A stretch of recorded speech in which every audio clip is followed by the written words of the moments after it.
Bueno, mientras los hermanos van llegando, eh, si tienen para anotar, sería genial.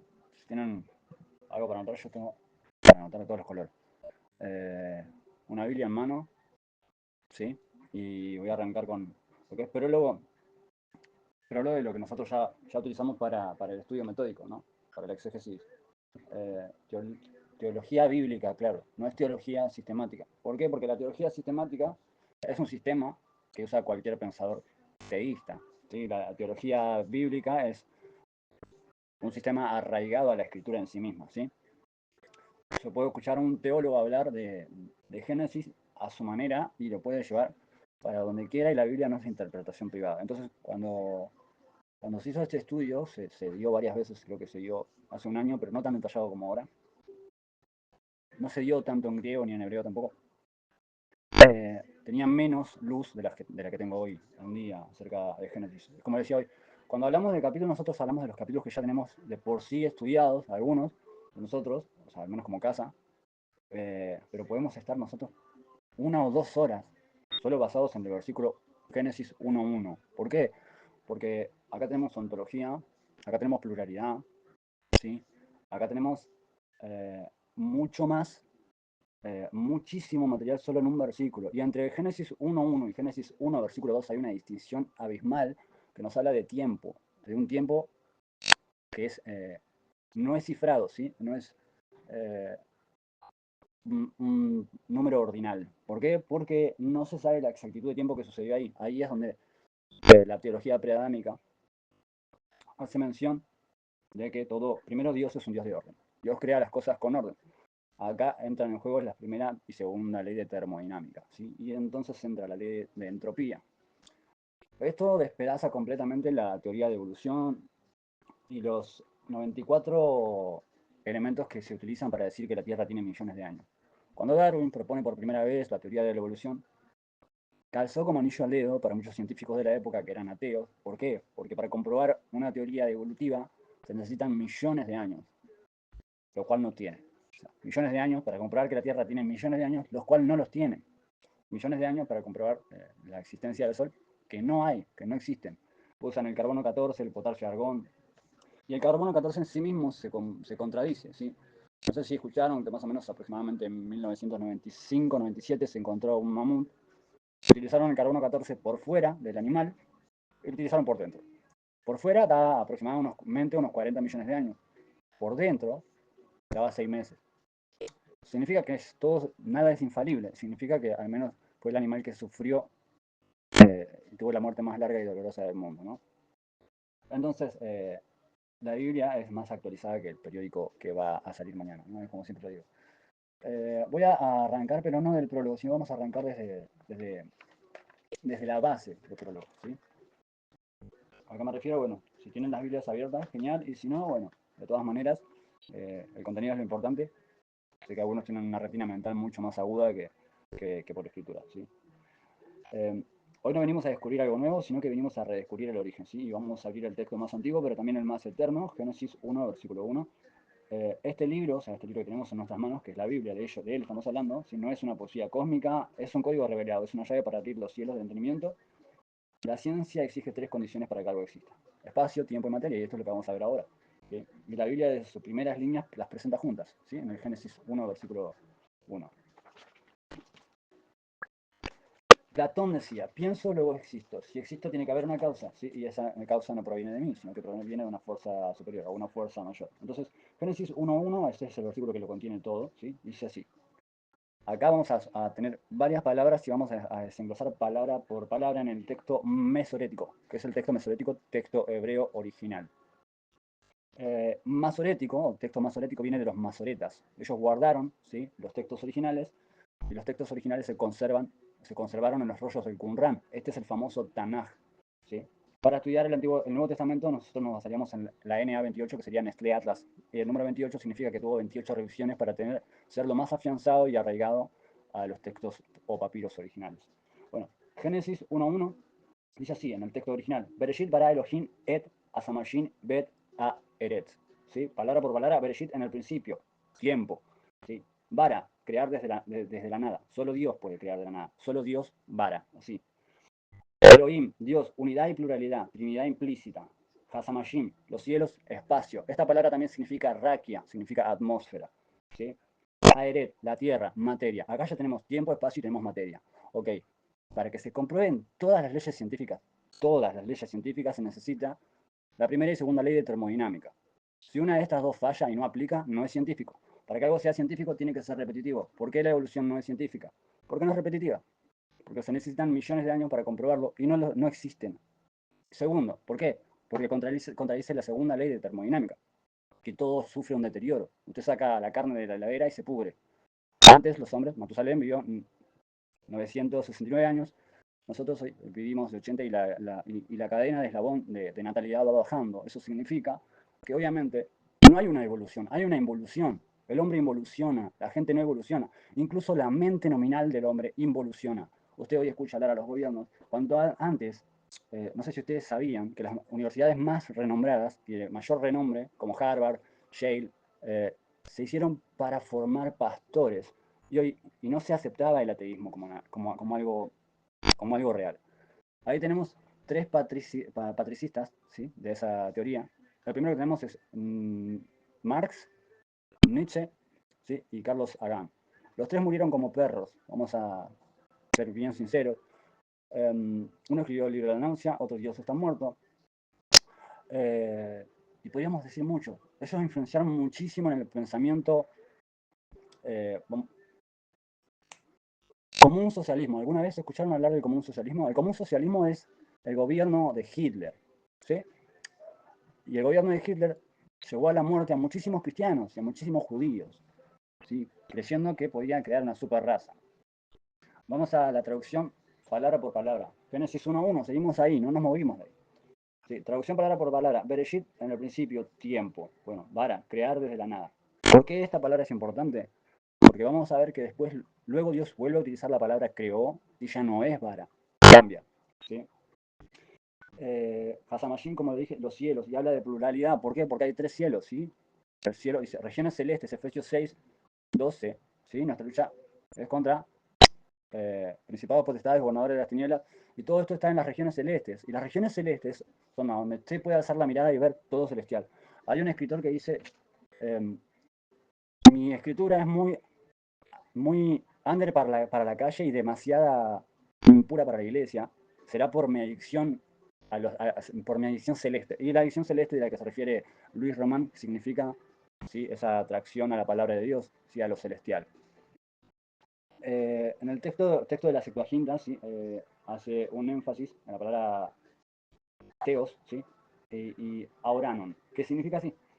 Génesis 1, 3 y de 3 al 5 vamos a leer esa ahí, a partir de ahí, dice así. Acá vamos a entender un punto. En el versículo 1:5, por primera vez escuchamos la alusión día.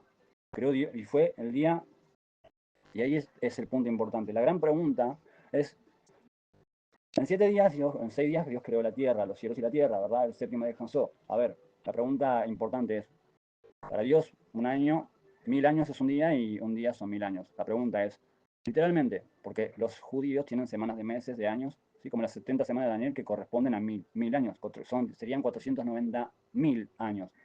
Son 483 años hasta la crucifixión de Cristo. Quedan 7 años que fueron puestos en pausa, porque Israel está puesto en pausa, porque surgimos nosotros, los gentiles como iglesia. Esos 7 años vuelven a desencadenarse. Jehová quita la pausa y ahí son los 7 años de tribulación, gran tribulación y ira de Dios, ¿sí? En cualquier momento el Señor quita el botón de pausa cuando Israel vuelve a entrar, ¿sí?, que es la vid verdadera, y esos 7 años son inminentes, ¿sí? Hoy le está dando tiempo a la iglesia. Vamos a decirlo así, Dios puso en el banco a Israel por un tiempo. ¿Por qué? Justamente por lo que hicieron con Jesús. Bueno, en el Génesis 1:3, versículo 5 dice así, y dijo Dios sea la luz, y fue la luz, y vio Dios que la luz era buena. Separó Dios la luz de las tinieblas, y llamó Dios a la luz día, y a las tinieblas llamó noche. Nótese, y fue la tarde y la mañana, un día, tarde y noche, ¿ok? Número no binal, tarde y noche, número no binal, esta es la palabra Yom. La palabra Yom está agregada en Éxodo 20:11, que lo vamos a ver un poquito más adelante, para día de 24 horas, ¿ok? Palabra luz en hebreo es or, luz, energía o campo electromagnético, ¿ok? Dios no creó una fuente de luz física, cuando dice luz. ¿Por qué? Porque recién en el 14 Dios crea las lumbreras. Dice, y puso Dios las lumbreras. Recién en el 14 están las lumbreras. O sea, la luz está previamente a las lumbreras. Pregunta, van a preguntar seguramente, ¿cómo puede ser que sea un día de 24 horas y si no está compuesta y no está puesta la lumbrera, y el mundo tiene rotación pero no tiene traslación? Y si el mundo está rotando pero no se está trasladando, entonces no está cumpliendo años, solo está cumpliendo día y noche. Entonces es por eso que en el versículo de Génesis 1:5 dice, fue un día. ¿Ok? Y no dice otra cosa. Pero sí, pasó algo entre Génesis 1:1 y Génesis 1:2. Dios creó los cielos y la tierra. Acá tenemos, ya lo dije, ya paramos palabra por palabra. En el principio, o sea, Bereshit creó Bara, Dios, Elohim, Elohim, que es plural y masculino, aclaro, es masculino. Los cielos y la tierra. De ahí al 1:2, y la tierra está desordenada y vacía. Ahí sí no tenemos noción de cuánto tiempo pudo haber durado. No tenemos una noción. Pudo haber sido miles de años, 100 años, decenas de años, o unidades de años, ¿sí? ¿Por qué? Porque ahí es lo que sucedió en el libro de Ezequiel, que lo vamos a ver ahora, como también en el libro de Isaías, que dice, tú, querubín protector, que en el medio de Edén estuviste. Y eso lo vamos a ver, tiene que ver justamente con el Génesis.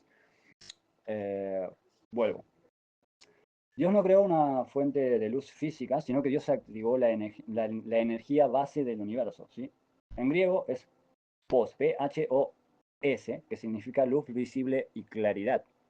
Pero, dato físico, la luz es un campo electromagnético antes que existiera el Sol y las estrellas. La energía ya vibraba. Esto habilita la rotación terrestre, días, pero no la traslación, años. Génesis 1:14. Nótese, primero Dios crea la luz, luego 1:14. Las lumbreras llegan después. Dijo luego Dios, haya lumbrera en la expansión, raquia. Vuelve a ser, esto es atmósfera, de los cielos, para separar el día de la noche. Aquí aparece otra vez la palabra hebrea, raquia, expansión, atmósfera. Día primero creó la luz, recién después crea las lumbreras físicas. ¿Sí? Esto significa que ya había días por rotación terrestre, pero todavía no había años porque no existía la traslación solar. Génesis 1, versículo 5. Palabra día es la palabra iopt. En hebreo original, mesorético, la palabra se escribe yom, Y-O-M. ¿Sí? Y llamó día a la luz de día, y fue la tarde y la mañana un día. Yom, en este contexto acompañado de expresión tarde y mañana, el número ordinal significa un día indicando 24 horas. ¿Sí? Literalmente 24 horas. Se puede volver a anotar en Éxodo 20, versículo 11. ¿Sí? Muy rápido me dicen, volvemos. ¿Tienen alguna pregunta? Levantan la manito ahí. Hay una manito abajo, ¿sí? Que es como un emoji. Es para que usted, si tiene alguna duda, si voy muy rápido, me lo diga. Volvemos a repasar el punto, no hay problema. Bueno, Génesis 26-27. Igual vamos a retomar el Génesis 1 porque tenemos que volver. Usted sabe que la Biblia se lee analógicamente, ¿no? ¿Qué significa analógicamente? Que la Biblia no se lee con lógica humana. ¿Sí? El Señor lo va a llevar y lo va a volver a traer. Así es. Génesis 1:26 al 27. El hombre, barro con aliento eterno, puse yo. ¿Sí? Entonces dijo Dios, hagamos, plural, al hombre a nuestra imagen, conforme a nuestra semejanza. Por eso tenemos hasta hoy y hoy día tantas aberraciones. ¿Sí? Hoy se autoperciben como dinosaurios, se autoperciben como chupacabras, se autoperciben como cualquier cosa. Hoy un anciano se autopercibe como una criatura de 6 años y lo adoptan otros ancianos de la misma edad y lo mandan a un jardín. ¿Qué va a pasar cuando ese anciano quiera tener una noviecita? No sé. Pero eso está pasando hoy en el siglo XXI, que usted y yo estamos viviendo. ¿Ok? Sí. Entonces dijo Dios, hagamos, volvemos a la pluralidad, al hombre, a nuestra imagen, conforme a nuestra semejanza. Aquí aparece el verbo asa, que significa formar de lo ya creado. Cuando usted es pintor, usted es escritor, o usted es escultor, lo que usted me quiera decir, lo que usted me quiera decir, usted no crea nada. Usted forma, porque la materia prima ya la creó Dios. ¿Sí? Usted solo crearía si usted crearía realmente la materia prima, y usted no puede crear la materia prima porque el único Dios creador es Jehová. Usted solo puede formar algo. ¿Qué es lo que hace el enemigo? No puede crear nada, solo puede formar. ¿Qué significa? Puede valerse de formar trampas o de distorsionar, pero no de crear. ¿Sí? Acá aparece el verbo asa, que es formar de lo ya existente. No vara. Dios no creó el cuerpo desde la nada. sino a partir de la materia que ya había creado, que es el polvo, ¿ok? Sí, hay una pregunta por ahí. Vi recién algo por ahí a mi derecha. Alguien puede leer los comentarios y me dice, me levanta la manito y me dice, ¿alguna manito, alguna pregunta? Si quieren, retomo para atrás. Si ninguna, seguimos. Bueno, luego creó Dios vara al hombre y así Dios vara, vuelve a repetirse, el espíritu y asa el cuerpo. Una doble acción divina, ¿sí? Alma eterna más cuerpo físico. El cuerpo humano, ¿sí? Para la ciencia, bueno, porque no es que la ciencia refuta la Biblia, sino que la Biblia refuta la ciencia. Vamos a varios puntos que tienen que ver con la ciencia. Yo no tengo nada en contra de la ciencia, ¿sí? Yo creo en la fe racional, ¿sí? Y el patricismo también creía en la fe racional. Hablamos de Agustín de Hipona, hablamos de grandes pensadores. Hay algunos pensadores que obviamente dejan mucho que desear. Por ejemplo, Orígenes, yo no comparto las obras de Orígenes, eh, son muy buenas, tienen mucho trabajo, pero son poéticas, ¿sí? Son alegóricas. Y la Biblia no es alegórica. Si la Biblia me dice que a Jonás se lo tragó un pez, se lo tragó un pez. Si no se lo tragó el chupacabra, se lo tragó un pez. Si Jehová, si el texto mesorético me dice que la palabra día es de 24 horas, es de 24 horas. No me importa lo que me diga eh, incluso Einstein, ¿sí? Einstein dijo, Dios no juega los dados con el universo. Y hay un escritor muy conocido, con muchísimo intelecto, que es Blaise Pascal, ¿sí? A quien admiro profundamente, entre tantos otros pensadores como Lewis, como Dietrich Bonhoeffer, que son escritores que yo voy a narrar muchas veces, voy a citar demasiadas veces, Chesterton también. Eh, ¿Por qué? Porque Dios no tiene nada en contra de que nosotros estudiemos ciencia. No, al contrario, dice mi pueblo perece por falta de conocimiento. Si usted no estudia otras materias, usted no va a poder refutarle nada.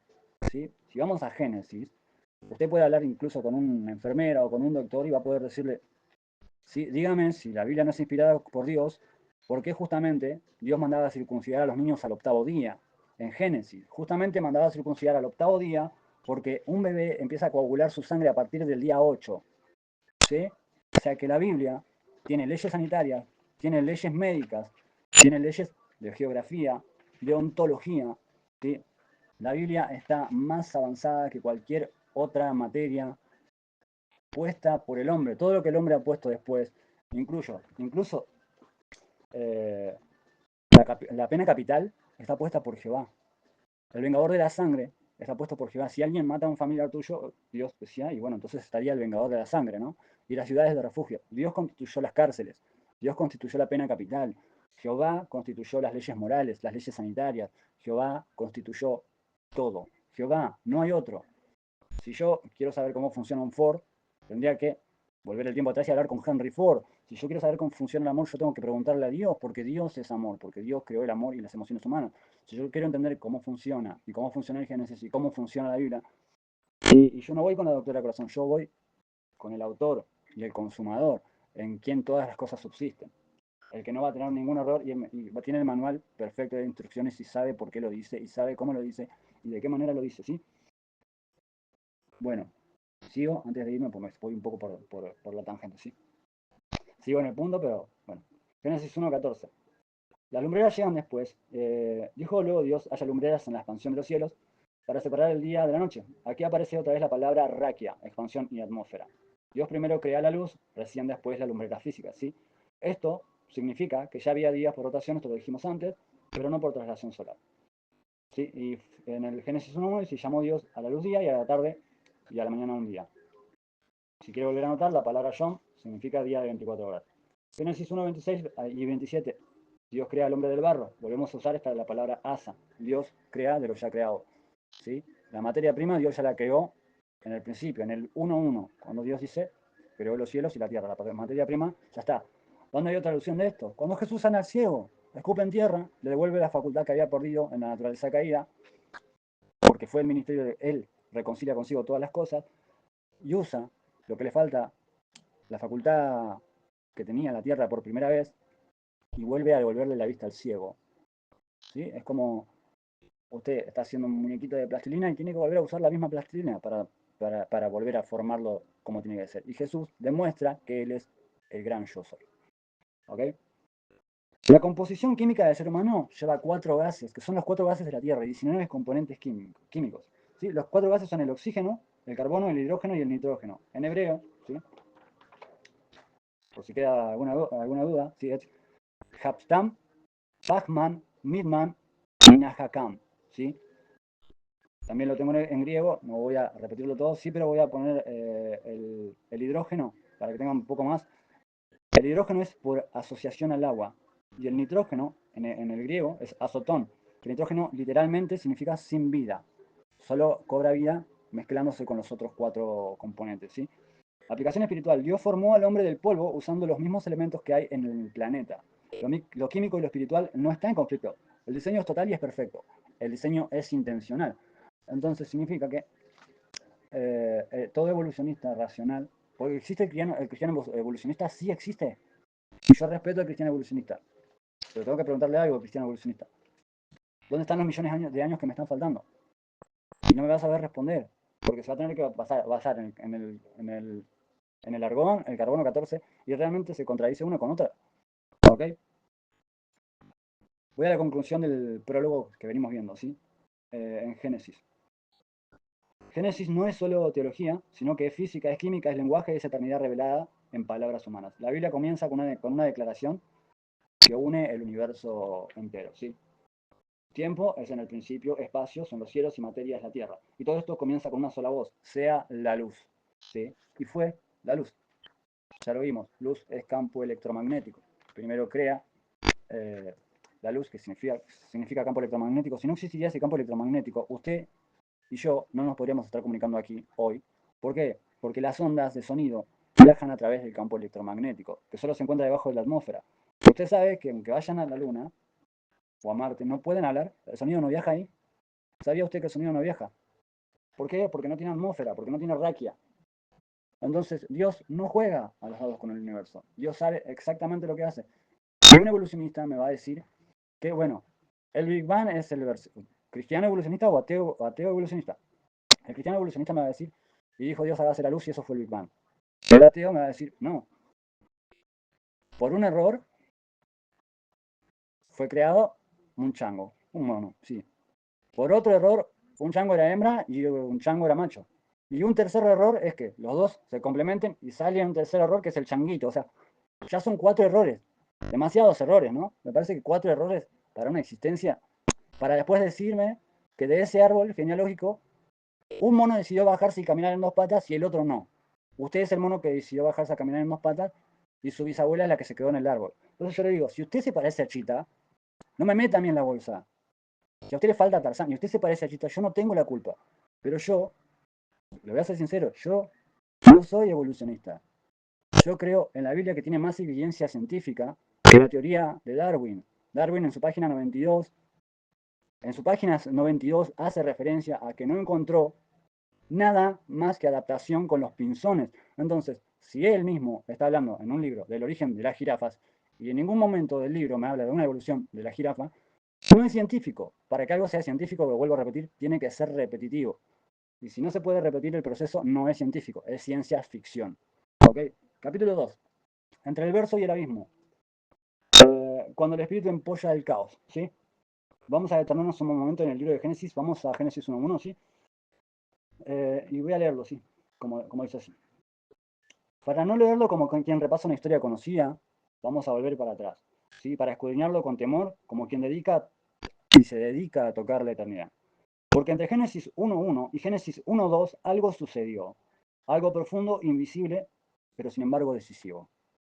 Si lo ignoramos, construiremos sobre una base mal entendida. Génesis 1.1 dice así, que el principio es perfecto. Antes del principio solo existía eternidad. Solo existía eternidad y unión y comunión entre Dios Padre, Espíritu Santo y Jesús. ¿Sí? Génesis 1.1. En el principio creó Dios los cielos y la tierra. Punto. Esta frase es una declaración de perfección, creación desde la nada, con orden divino, tiempo, espacio y materia integrados en un solo acto eterno. Pero lo que viene después no parece encajar. Génesis 1.2. El caos no encaja.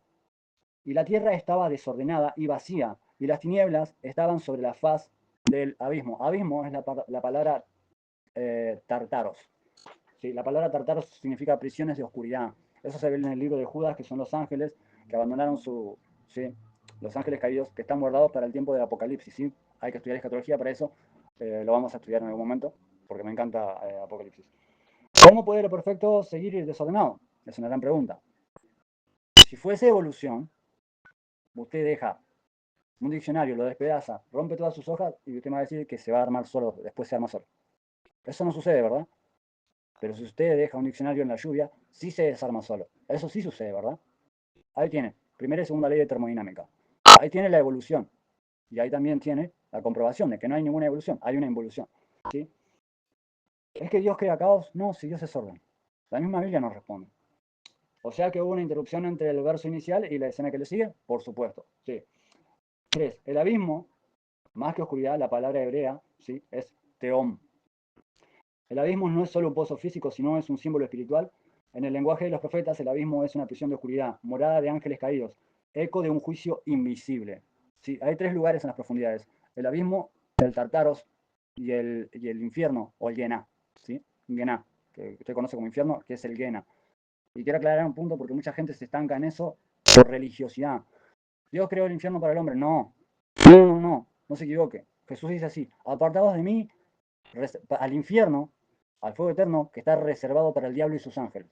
Dios creó el infierno para el diablo y sus ángeles. Lamentablemente, como caímos, y aquel que no acepta a Jesús termina ahí, en la morada que estaba preparada para el diablo y sus ángeles. Hoy no están ahí. Todavía no están ahí hasta Apocalipsis 21. ¿Sí? Hoy hay personas ahí.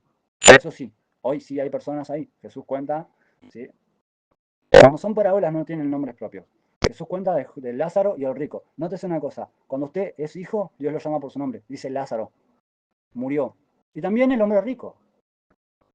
Y alzando sus ojos él, entre las llamas, vio a Abraham, vio primero, cuando estamos muertos, tanto en el cielo o en el infierno, vamos a ver. Y dijo: Abraham, ten misericordia de mí. Tengo hermanos todavía. Si alguien resucitara de los muertos, permite que Lázaro moje su dedo. ¿Por qué la Biblia llama al que se va al seno de Abraham o al paraíso, lo llama por su nombre, y al que se va al infierno lo llama por su condición? Porque Dios hace una distinción entre sus hijos, lo llama por su nombre. A los que no son sus hijos, solo lo llama por su condición. ¿Sí? Volvemos. Esto habla de un plano roto, una grieta en la creación. ¿Sí? Desordenada y vacía. Señal de caída. La tierra estaba desordenada y vacía. ¿Sí? Tohu bohu significa que hubo juicio. ¿Sí? Tohu es caos. Baohu es vacío sin forma. Esta no es la firma de un creador perfecto, sino es el vestigio de una ruptura. ¿Qué quiere decir? ¿Que Dios no es perfecto? No estamos diciendo eso. Estamos diciendo que algo se rompió. Una rebelión que ensució lo que había sido declarado bueno. Notamos que Dios, cuando está creando, Él dice: y fue bueno. ¿Qué dijo previamente, en el principio? No sabemos, porque no nos da luz la Biblia en Génesis 1.1. Y todavía estamos en ese espacio y esa brecha del 1.1 al 1.2. ¿Sí? 5. La entropía espiritual. La segunda ley de termodinámica nos enseña que todo tiene un desorden. Todo tiende al desorden, perdón. A menos que una energía externa lo mantenga unido. Así también el universo espiritual tiende a un caos cuando se desconecta de la voz que lo sostiene. Y Dios dijo y fue creado. Y Dios dijo y fue creado. Y Dios dijo y fue creado. Y el espíritu se movía sobre la faz de las aguas. La King James dice: y el espíritu sobrevolaba sobre la faz de las aguas. Pero el texto masorético dice: el espíritu empollaba. El espíritu empolló. ¿Sí? Mare Jefet es la palabra textual, y Mare Jefet significa empolló vida. Jesús usa esta misma palabra en el Nuevo Testamento, en la Nestlé Atlas, que es la griega, ¿ok? Para decir: cuántas veces, oh Jerusalén, quise juntarte bajo las alas como una madre a sus polluelos. ¿Sí? El espíritu se movía sobre el caos, nunca abandonó. ¿Sí? Capítulo 3. No capítulo 3 del Génesis, sino seguimos entre el Génesis 1.1 y Génesis 1.2. ¿Sí? Quiero aclarar que no hay lujo de detalles de la cantidad de años que hubo entre el versículo 1.1 y el versículo 1.2. No podemos especular porque seríamos místicos. Y la Biblia y el misticismo no van de la mano. ¿Sí? Esto no es poético, esto no es alegórico. Lo que Dios dice es literal. La epistemología que usamos nosotros, ¿qué significa epistemología? Epistemología significa la base que yo uso para dar validación a lo que estoy diciendo. Y la base que yo uso es el texto original. Si es papiro, si es Septuaginta, si es Vulgata Latina, eso es la epistemología utilizada. Acá estamos usando ontología, leyes de termodinámica, estamos usando la Biblia con su texto original. No le estamos agregando ninguna poesía, ningún pensamiento personal. La Biblia no es de interpretación privada, no es porque se me ocurra a mí, o porque me lo imaginé, o porque me dormí empachado, y no funciona de esa manera. ¿Sí? Las cosas así con Dios no funcionan. ¿Ok? Voy muy rápido, ustedes me dicen. ¿Sí? Cualquiera de los casos, si voy muy rápido, ustedes me hacen alusión.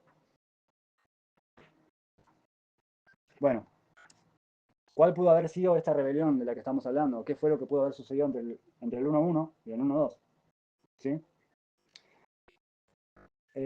Y acá dice así, tú que en el medio del huerto de Dios en Edén, en el huerto de Dios estuviste, Ezequiel 28, 13 al versículo 14. Está hablando, sí, al rey de Tiro, pero también está hablando a Heilel, que es Lucifer. Dice, en Edén, en el huerto de Dios estuviste, de toda piedra preciosa era tu vestidura. Tú, querubín grande y protector, yo te puse en el santo monte de Dios. En el santo de monte de Dios estuviste. En medio de las piedras de fuego te paseabas. Ezequiel, vuelvo a repetir, 28, 13 y 14.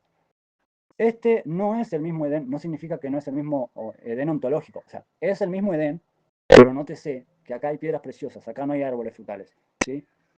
El Edén no estaba lleno de árboles frutales ni animales, estaba lleno de piedras preciosas, ¿sí? Pero hay más aquí. Era un lugar de gloria, de fuego, de belleza sobrenatural. Dice, las piedras que cubrían a Lucifer, en Ezequiel mencionadas son las siguientes: sardio, topacio, jaspe, crisolito, berilio, ónice, zafiro, carbunclo y esmeralda. ¿Ok? Hay algo en común en todo esto. Y el oro. Hay algo que tiene en común la relación con estas piedras. La materia prima de todas estas piedras, ¿sí? Todas estas piedras tienen algo en común, que provienen del mismo origen del cuerpo del hombre, el polvo, ¿sí? A diferente temperatura y diferente presión. ¿Sí? La materia prima del polvo es transformada por la gloria. Toda piedra preciosa es resultado del proceso en la tierra por presión y fuego. A tiempo, el diamante, por ejemplo. El carbono cristalizado es el mismo carbono que compone nuestros huesos y nuestras células. ¿Sí? Lucifer fue tomado del polvo, transformado por la gloria. Adán fue formado del polvo virgen, activado por aliento divino, por el Espíritu. ¿Sí? Diferente función, mismo origen. Ambos fueron tomados de materia terrenal, pero uno cayó por orgullo y el otro fue levantado por gracia. El primer Edén y la teología preadámica. Esto sucede entre Génesis 1.1 y 1.2. Esto sucede en el intermedio, en el intervalo, antes que Dios creara al hombre. Nótese que es imposible que el querubín protector esté en medio del huerto de piedras preciosas, mientras al mismo tiempo está Adán. ¿Por qué? Porque es obvio. La labor que Adán nos está contando, lo que nos cuenta a partir de la creación de Génesis de Adán, ¿sí? Cuando Dios crea al hombre, ese huerto no tiene ningún parecido ni ninguna similitud con estas piedras preciosas que estamos viendo en Ezequiel 28, 13 y 14. ¿Ok? Seguimos. El primer Edén y la teología preadámica. Este Edén, descrito en Ezequiel, no es un huerto como en Génesis 2. ¿Sí? El Edén previo a la formación del hombre, donde los seres espirituales tenían funciones asignadas, donde Lucifer era un querubín protector y hasta que se halló en él maldad. Esto respalda lo que muchos llaman la teología preadámica, la idea que existió una era espiritual anterior a Adán, en la cual hubo un orden, una rebelión y también hubo un juicio. ¿Sí? No tenemos toda la luz sobre esto, yo esto lo adjudico, yo esto ya lo escribí, pero sí tenemos luz suficiente en la soberanía de Dios, porque Dios nos los permitió. Y vamos a ir a Isaías 14, versículo 12. La caída de Heilel, ¿sí? En su Biblia lo dirá de otra manera porque no es el nombre hebreo. ¿Sí? Isaías 14, 12. ¿Cómo caíste del cielo, oh lucero, hijo de la mañana? Cortado fuiste por tierra, tú que debilitabas a las naciones. Esta también es otra profecía. Quiero aclarar un punto, ¿sí? Eh, Estrella de la mañana hace una alusión al planeta Venus, ¿sí? Y si hoy usted asocia el planeta Venus con la actualidad, es depravación en todos los ángulos. Es depravación moral, siempre depravación moral. Y lo primero que hizo Lucifer fue tratar de hacer que el hombre caiga por depravación. Seréis como dioses, seréis semejante al Altísimo. Son los mismos pensamientos sembrados. ¿Ok? En hebreo, Heilel ben Shahar. ¿Sí? Heilel era el nombre original, el nombre pre-caída de Lucifer. Luzbel también, o Lucifer, se adoptan estos tres nombres. ¿Ok? En griego, Eosporos, que significa portador de luz. Lucifer fue creado con gloria, belleza, inteligencia y poder. Y polvo, porque todas las piedras preciosas ya vimos, ¿sí? Necesitan ser pulidas a presión y fuego. Así como el hombre fue creado del polvo y Lucifer tiene todas sus vestiduras hechas de qué? carbúnculo, esmeralda, jaspe, crisólito, berilio, ónice. Todas esas piedras preciosas son parte de la tierra a diferentes temperaturas, fuego y presión. ¿Ok? Lucifer fue creado con gloria, belleza, inteligencia, poder y polvo. Ok. El hombre y el ángel, mismos componentes, diferente destino. Dios formó al hombre del polvo. Lucifer también tenía piedras preciosas hechas de polvo purificado. Pero uno fue levantado, como dije anteriormente, y el otro cayó por la soberbia. ¿Sí? Y así, entre Génesis 1 y 1 y Génesis 1-2, la historia cambió y se transformó en una historia de redención. Capítulo 4. No capítulo 4 de Génesis, seguimos en Génesis 1. ¿Fueron 6 días literales en la eternidad de la creación? Es la pregunta que yo tengo en título. ¿Sí? Ya hemos establecido que entre Génesis 1.1 y Génesis 1.2 algo sucedió. Una ruptura, una caída espiritual, un acto que trajo desorden. ¿Cómo pudo Lucifer haber engañado a la tercera parte de los ángeles? Sencillo. Nunca escucharon una mentira. Si usted nunca escucha una mentira, es fácil creer a la primera. Así de sencillo. Fue suficiente y Dios no los perdonó. Fue suficiente. Así de sencillo. Esto significa que Dios le dio voluntad a todos para decidir. A todas sus creaciones Dios le dio voluntad para decidir. Dios no creó robots autónomos que estén obligados a amarlo, sino que Dios creó voluntad en toda la creación para que decidan elegirlo o no. Siempre fue así. Hoy a Jesús lo eligen o lo rechazan. Lo vemos desde el Génesis. A Jehová, a Jesús y al Espíritu Santo lo eligen o lo rechazan por voluntad personal, propia, individual. Ya hemos establecido que Génesis 1.1 y Génesis 1.2 algo sucedió y fue una ruptura. La Biblia no especifica cuántos años o siglos pasaron entre el versículo 1.1 y el versículo 1.2. Dios no consideró que lo supiéramos nosotros en un tiempo exacto como algo esencial, sino que supiéramos que su espíritu nunca dejó de moverse sobre ese caos. Eso es lo único que Dios dejó a luz. ¿Okay? Pluralidad divina. La pluralidad está desde el principio. En Génesis 1.1, Elohim es plural. Es plural y es masculino. Dios nos revela como unidad, ¿sí? Se revela como una unidad aislada.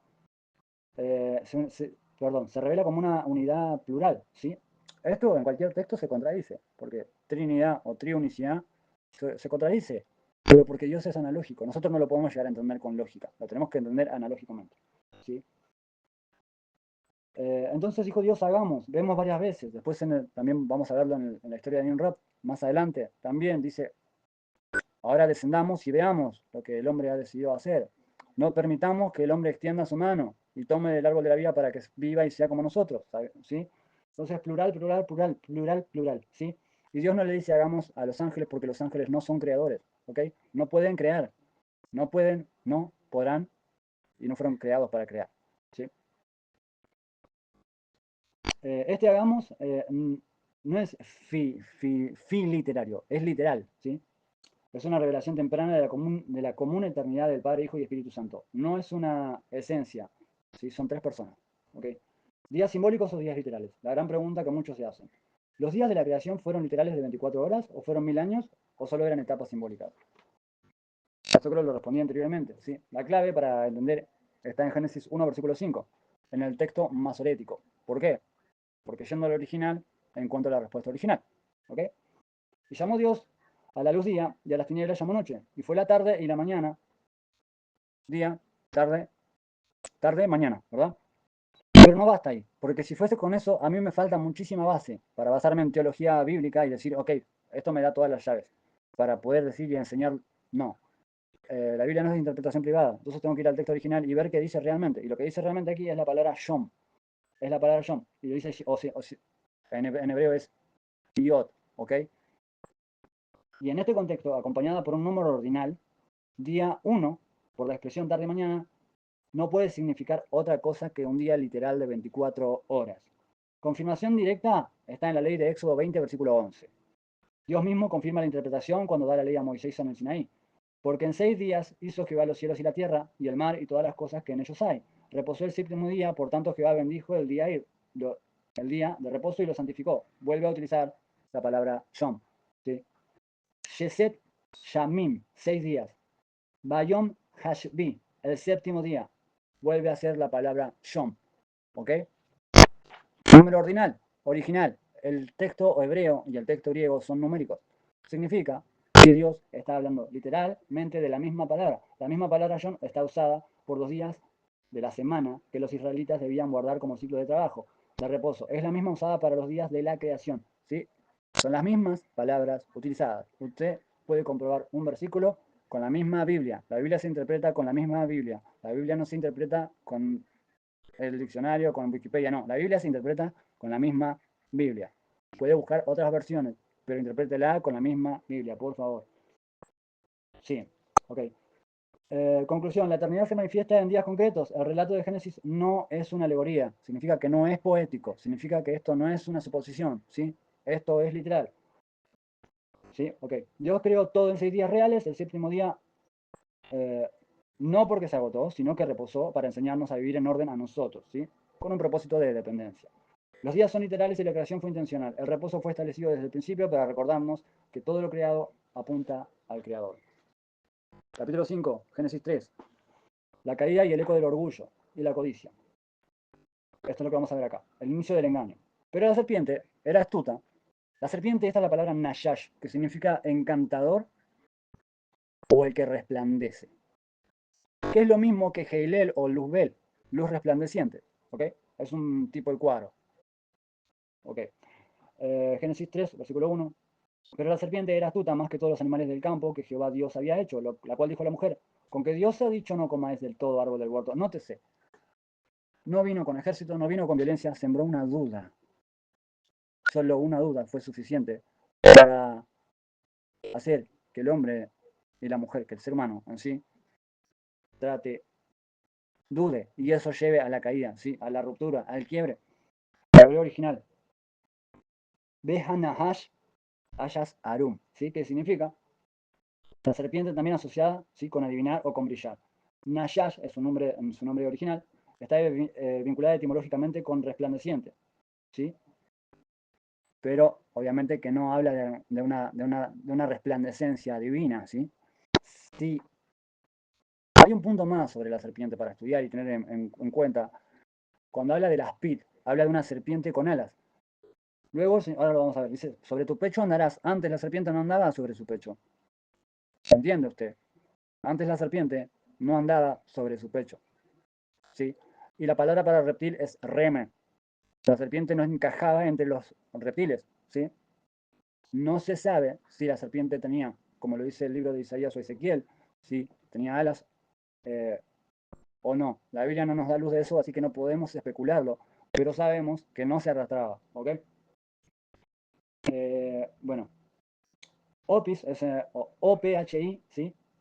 Es en griego, que habla de la serpiente, sí, también, y ahí habla de encantador. ¿Sí? El término Nayash ha sido asociado simbólicamente con el que resplandece y el que brilla como Lucifer, aunque filosóficamente Nayash también significa serpiente y encantador en el contexto espiritual que se conecta con el portador de luz caído. ¿Ok?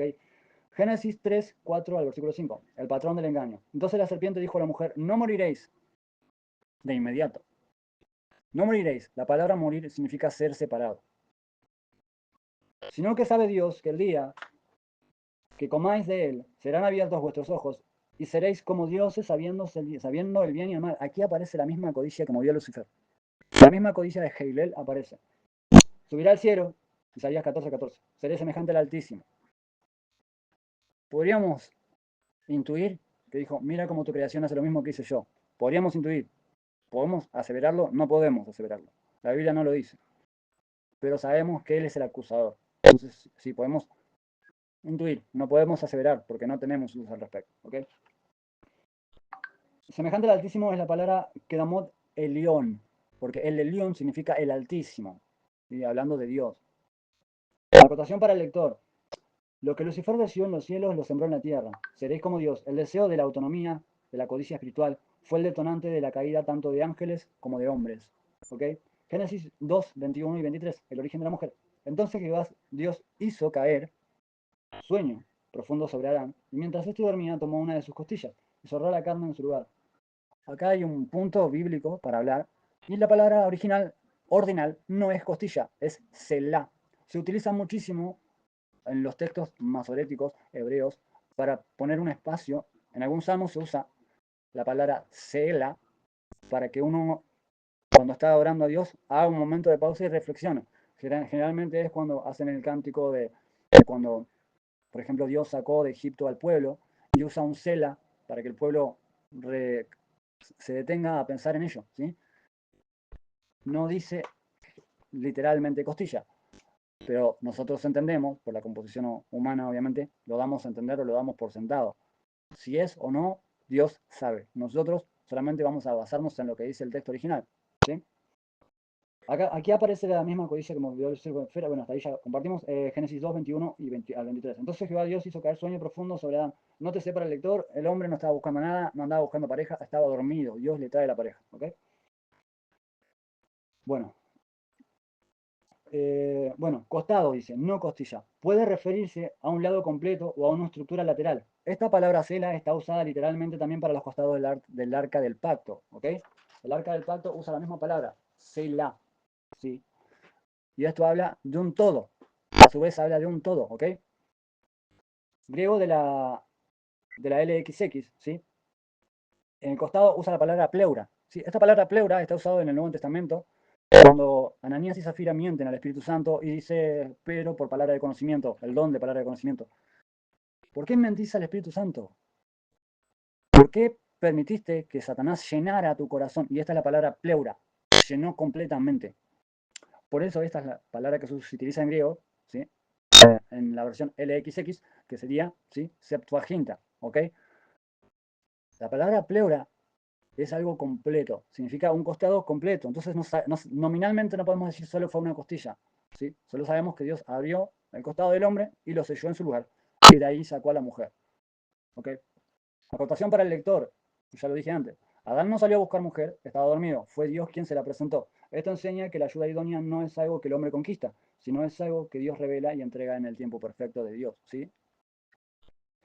Génesis 2, versículo 23. Si lo están buscando por Biblia, genial, ¿sí? El reconocimiento de lo que es de uno. Esto tiene que ver con el reconocimiento de lo que es de uno. Esto es ahora hueso de mis huesos y carne de mi carne. Esta será llamada varona, porque del varón fue tomada, del varón fue sacada, ¿ok? Nota clave. Eva ya había comido el fruto, y esto quiero dejarlo bien en claro, antes de ofrecérselo a Adán, Génesis 3, versículo 6. Significa que Eva ya no era inocente, ¿ok? Vamos a aclarar ese punto, ¿sí? Que no se nos vaya las manos. Por tanto, cuando el hombre, ¿sí? acepta, lo hace conscientemente, sin haber sido engañado, como diría luego Pablo en 1 Timoteo 2, versículo 14. Primero, además, Dios nunca le habló directamente a Eva antes de pecar. Dios solo le habló a Adán. Usted búsquelo en la versión que quiera. Dios nunca le habló a Eva hasta que pecó.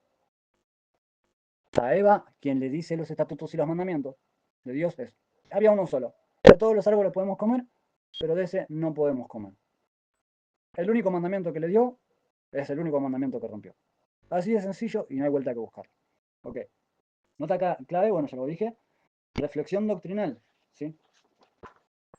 En esta escena se plantan las raíces del drama humano, la codicia nacida del deseo del ser humano como Dios, de ser como Dios, que lo siembra esta criatura caída, ¿sí? La duda sembrada por una criatura caída, el orden divino, donde el hombre no persigue, sino que recibe, ¿sí?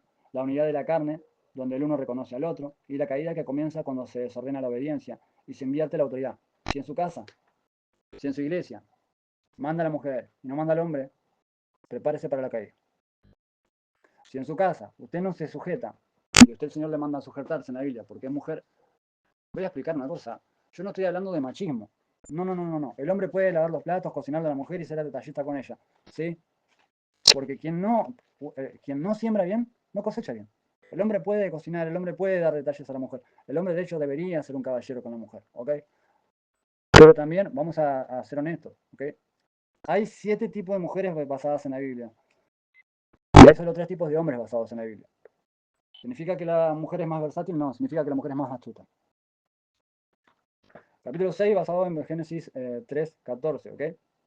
La primera profecía mesiánica. Esto se llama el protoevangelio. ¿Qué es el protoevangelio? Prototipo, que luego se daría a conocer como el evangelio, ¿sí? No está escrito en mis estudios, pero hay mucha información que yo estoy dando que no está escrita en los estudios. Después voy a compartir algunos archivos con ustedes para que lo puedan leer o repasar, ¿ok? Génesis 3, 14 y 15. Si lo están buscando, perfecto, ¿ok? Y Jehová Dios dijo a la serpiente, voy acá hacer varios parates. Por cuanto esto hiciste, maldita serás, maldecir, La primera persona que maldice es Dios. Y maldecir no es pecar. Maldecir es decir mal. Y bendecir es decir bien. Quiero aclarar. Ok. Maldita serás entre todas las bestias, y pondré enemistad entre ti y la mujer, entre tu simiente y la simiente suya. Esta te herirá en la cabeza, y tú le herirás en el calcañar. Ok. Jesucristo fue crucificado en el Gólgota, en la calavera. Ahí, la simiente de ella le hiere en la cabeza. Nótese algo que está, aparte, no está escrito acá. Nótese una parte. La semilla, la palabra semilla es simiente. En el hebreo original tiene 8 definiciones. Simiente, familia, nación, descendencia, incluso esperma. Nótese que la mujer no tiene semilla. La mujer tiene óvulo. Nótese que está hablando de tu simiente. No dice Adán tu simiente. Dice a la mujer, dice tu simiente. Eva, tu simiente herirá a la serpiente. Significa que Jesucristo iba a nacer del Espíritu y no iba a nacer de acto sexual. Iba a nacer de una virgen. Lo dice Isaías. Una virgen, sí. Concebirá una virgen. Emanuel, Dios con nosotros, ¿ok? Es el protoevangelio, hebreo masorético. Simiente, semilla, descendencia, ya lo acabo de decir. ¿Sí? Es la palabra cera, Z-E-R-A. ¿Sí? Yesupka, te aplastará, herirá con fuerza. Akep, calcañar o talón. ¿Ok? Podríamos hablarlo en griego, pero no vamos a extender demasiado. Cristo en el Génesis es la simiente prometida. ¿Sí? Siempre fue la simiente prometida. No fue el plan B. Nunca fue un plan B. Siempre fue el plan A. Siempre fue porque Dios predestina, pero antes preconoce y conoce todas las cosas. Ya sabía que el hombre iba a caer. Este versículo es el primer acto profético de redención en toda la escritura. El Mesías es anunciado como la simiente de la mujer, cosa única en la Biblia, ya que la genealogía hebrea siempre se transmite por el varón. Jesucristo nacido de mujer sin intervención de varón es el cumplimiento de esta gran profecía. ¿Okay? El nombre hebreo de Jesús, ¿sí? Es Yeshua Mashiach, que significa Jesucristo el Mesías. ¿Sí? Jesucristo el ungido. Cristiano, o Cristo, significa pequeño ungido. ¿Ok? Y a Jesús, cuando habla de ungido, ¿sí? Directamente está hablando de Mesías. ¿Ok? El lugar de la victoria se ejecutó en el monte de la calavera, ¿sí? En Lucas 23, versículo 33. Cuando llegaron al lugar llamado la calavera, le crucificaron allí. Esta palabra en arameo es Gólgota, Ototok o cranión topos, que también significa calavera, ¿ok? O locus, que de allí viene calvario, ¿ok? Génesis 3:7, el intento humano de cubrir el pecado. Esta es el primer intento de religión. Religión significa religar, intentar volver a unir una cosa con otra. Porque a muchos le van a decir a usted es cristiano, sí, entonces usted tiene una religión. No, el budismo es una religión atea, Buda no cree en Dios. El comunismo es una religión, ¿usted sabía? Sí, no creen en Dios. Tratan de unir algo con otra cosa que ya está rota. Y es una religión. Entonces, nosotros no somos religiosos. Nosotros tenemos una relación viva, eficaz, dinámica, orgánica con una persona. Jesús es una persona que vive conmigo, que vive con usted, que no tiene fronteras. ¿Ok? Génesis 3, versículo 7. El intento humano de cubrir el pecado. Entonces fueron abiertos los ojos de ambos y conocieron que estaban desnudos. Entonces cosieron hojas de higuera y se hicieron delantales. Las hojas de higuera representan la religión. Tratar de taparse con sus propios esfuerzos. ¿Sí? El hebreo original. Eirom, con Y, desnudos, sin cobertura expuestos, etimológicamente ligado al sentido de fragilidad. La Nestlé Atlas, en griego, lo dice de esta manera. Gimnas, desnudo, carente de protección. Teología sistemática de la cobertura. Ok. Acotación para el lector. El intento de coser hojas de higuera representa el primer acto de religión humana. Tratar de restaurar sin Dios lo que solo puede Dios redimir. ¿Ok? El hombre trató de descubrir su culpa con lo que tenía a mano. Hojas temporales y frágiles, caducas, que se caían. Pero en Génesis 3:21 Dios mismo ofrece un sustituto. ¿Sí? Y Jehová, Dios, hizo al hombre y a su mujer túnicas de pieles y los vistió. No es como tú quieres, es como yo quiero. Esto implica la muerte de un animal inocente. Protoevangelio. Sin derramamiento de sangre no hay perdón de pecados. Hebreos 9:22. Sin derramamiento de sangre no hay remisión de pecados. Esto es un principio teológico soteriológico, que soteriológico viene de soteria, que significa salvación. ¿Ok? Soteria o soteriológico viene del estudio de la salvación. ¿Ok? Lo vuelvo a repetir. Cristo, la cobertura divina. Él es el Cordero que quita el pecado del mundo. ¿Okay? Jesús no solo cubrió nuestro pecado, sino que lo quita. Su sangre no era heredada, porque Él nació sin intervención humana. Su sangre era pura, era incorrupta, era sin pecado, por eso Él no fue víctima. ¿Ok? Él se entrega. Nadie me quita la vida, yo la pongo de mí mismo. Tengo poder para volverla a tomar. Juan 10, versículo 18. ¿Sí? Reflexión final. La serpiente fue sentenciada a comer polvo y el hombre fue formado del polvo.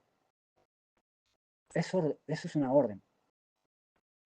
El león, dice, el diablo anda como el león rugiente buscando a quien devorar. Si usted no se congrega, usted no se junta con cristianos, usted no se rodea de hermanos, usted es presa fácil porque se apartó de la manada. La naturaleza nos da ejemplo de todas las cosas. Usted está junto a la manada y es más difícil que el diablo lo devore. Porque tiene la orden. La orden fue dada en el Génesis. Comerás polvo todos los días de tu vida. Todos los días de su vida está viendo. A ver qué tan seco está usted. Pero en el mismo capítulo de la caída ya se anuncia la resurrección. ¿Sí? La simiente aplastará y la cruz no fue la derrota, sino que fue la justicia. Y el manto de piel. Fue el primer vestigio de un cordero que había de venir, ¿sí? O que estaba por venir. Capítulo 7 es Génesis 4, 1 a 5, ¿sí? Las ofrendas, y cómo Dios acepta y cómo Dios rechaza, y por qué Dios acepta y por qué Dios rechaza. Conoció a Adán su mujer Eva, la cual concibió y dio a luz a Caín, diciendo, he adquirido a Aarón con la ayuda de Jehová. Después Dios dio a luz a su hermano Abel. Nótese el nombre Abel, me encanta. El nombre Abel significa efímero, ¿sí? Y Abel fue pastor de ovejas y Caín fue labrador de la tierra. Y aconteció que andando en el tiempo, ¿sí? En un tiempo específico, en un kairos, ¿sí? Que Caín trajo del fruto de la tierra una ofrenda a Jehová. Y Abel trajo también de los primogénitos de sus ovejas, de lo más gordo de ellas. Y miró Jehová con agrado a Abel y a su ofrenda, pero no miró con agrado a Caín ni a la ofrenda suya. La etimología de los nombres. Caín, ¿sí? Es con Q, Kashim, que significa adquirido o formado, o desde la raíz. También significa Caná, que significa adquirir, forjar y obtener. Obtener a la fuerza. ¿Sí? Abel significa Ebel, H-E-B corta E-L, vapor, soplo, transitoriedad. También es usado en Eclesiastes para expresar lo efímero. ¿Okay? Texto hebreo masorético. Mipri ha Adam, del fruto de la tierra. ¿Sí? Y esto significa, bueno, vamos al otro, ¿sí? Soto, Umahekelev, que significa de lo primogénito de su rebaño, de la gordura, de lo mejor. ¿Ok? Texto en la Septuaginta. La palabra auto está utilizada para Abel, ¿sí? Cuando en realidad para Caín está utilizada la palabra sí, teu. ¿Qué esto habla de esto? Próspora significa ofrenda o don prestado. ¿Ok? Uno ofrece algo muerto y otro ofrece algo. Uno ofrece algo terrenal y el otro ofrece algo que tiene vida por sobre la tierra. ¿Ok? Dios no quiere que le demos nada terrenal porque Dios es espíritu. ¿Sí? Y aunque los animales no tienen espíritu, obviamente, no quiere que le demos algo que esté debajo de nuestros pies. ¿Ok? Quiere lo mejor y se merece lo mejor. Nuestra ofrenda hoy día, lo dice el Nuevo Testamento, es sacrificio de labios que confiesen su nombre. ¿Sí? Aplicación teológica. Caín ofreció del esfuerzo humano la tierra lo que ya había sido maldita. La tierra ya era maldita. ¿Qué podía darle? De hecho, el Señor no necesita nada, ¿no? Pero si la tierra ya era maldita.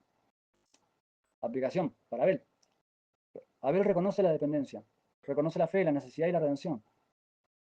Abel ofreció a Dios algo que tenía vida, un animal primogénito y un derramamiento de sangre. Ellos ya habían entendido que sus padres tenían que haber sido sacados por misericordia, vestidos con un animalito. Un animalito tenía que morir para que tú seas acepto. Así Jehová aceptó a Abel. Un animalito tenía que morir. Aplicación teológica espiritual. Caín ofreció del esfuerzo humano de la tierra, que ya había sido maldita, Génesis 3:17. Abel ofreció a Dios con vida un animal primogénito derramando sangre. Abel reconoce la dependencia y la fe y la necesidad de redención. Caín presenta lo que produce pero sin sangre. ¿Ok? Cristo en Abel, figura del sacrificio perfecta. Hebreos 11:4. Por la fe Abel ofreció a Dios más excelente sacrificio que Caín. Hay otro versículo que dice así. La sangre de Caín clama desde la tierra, pero tenemos una excelente sangre que clama mejor aún, lo dice así. ¿Por qué? Porque Abel clama justicia, Jesús clama redención. ¿Okay? El derramamiento de sangre es una prefigura de Cristo, del Cordero de Dios. La sangre que clama versus la sangre de gracia. La voz de la sangre de tu hermano clama a mí desde la tierra, Génesis 4:10. ¿Sí? Pero Jesús no solo fue una mejor ofrenda, su sangre también habla mejor porque dice así, Hebreos 12:24, y la sangre rociada que habla mejor que la de Abel. Abel clama justicia, Jesús clama perdón. Margen para el lector y terminamos aquí, hoy por hoy. ¿Sí? Enseñanza espiritual. Caín entrega lo que produce desde abajo, Abel entrega lo que desde arriba se produce. Lo que da Caín no tiene vida ni no tiene sangre, sí, ya lo dijimos anteriormente. Lo que da Abel es un símbolo del Mesías vivo y del primogénito sacrificado. La religión produce esfuerzo, la fe adoración. ¿Ok? Cristo es el Cordero inmolado desde antes de la fundación del mundo. Apocalipsis 13:8. El Cordero que fue inmolado desde el principio del mundo. Porque hay un solo Dios y un solo mediador entre Dios y los hombres, Jesucristo hombre. Primera de Timoteo 2:5. Por medio de él, ¿sí? Reconciliar consigo todas las cosas, haciendo la paz mediante su sangre. Colosenses 1:20. Cristo es el sacrificio eterno, el plan único